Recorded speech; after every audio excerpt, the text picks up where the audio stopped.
My family and I moved into this house a month ago. The house was almost new and our family loved it. Everything was fine. It was very comfortable and cozy, but something was bothering me. A little later, I realized what was the cause of my anxiety. It was a painting hanging on the second floor. We had gotten it with the furniture from the previous owners. The painting depicted a beautiful woman with long, loose black hair. The woman was very beautiful, but something in her image disturbed me very much. Sometimes it even seemed to me that this woman was watching me. My parents, on the contrary, liked the picture very much, and they refused all my requests to remove it. And this woman in the painting literally drove me crazy, and it was hanging right outside my room.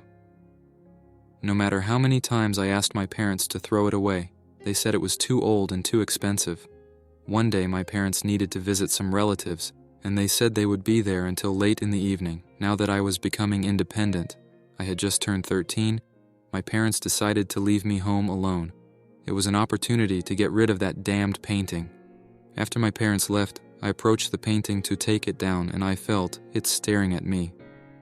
Fear gripped me, but I decided to do what I had wanted to do for a long time.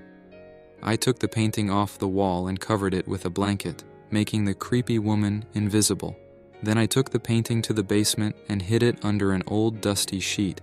When I felt the house was free of the creepy presence, a sense of relief swept over me. After coming to my senses, I decided to have some fun on the computer. About an hour passed when suddenly I heard an eerie scream coming from the basement. I jumped up from my desk and ran out of the room. I started to listen. Suddenly I thought it was just me, but the scream came again. Overcoming my instinctive fear, I ran to the basement to see what had happened. When I ran into the basement and turned on the light, I saw the following scene.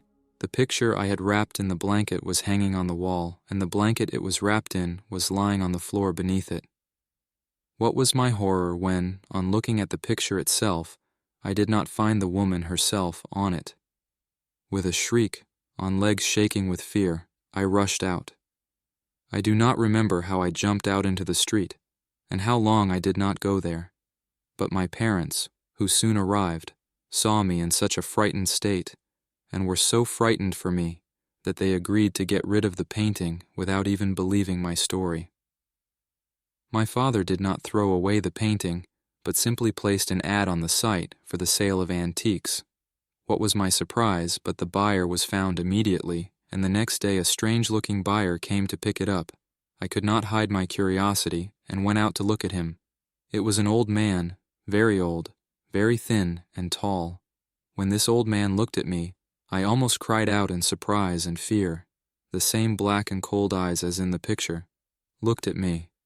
It's been a month now, as this frightening old painting is no longer in our house, and I'm very happy about it. Plus, I have a little four-legged friend, and my dad has a new car in the garage. So, sometimes even bad things can do good. Yet,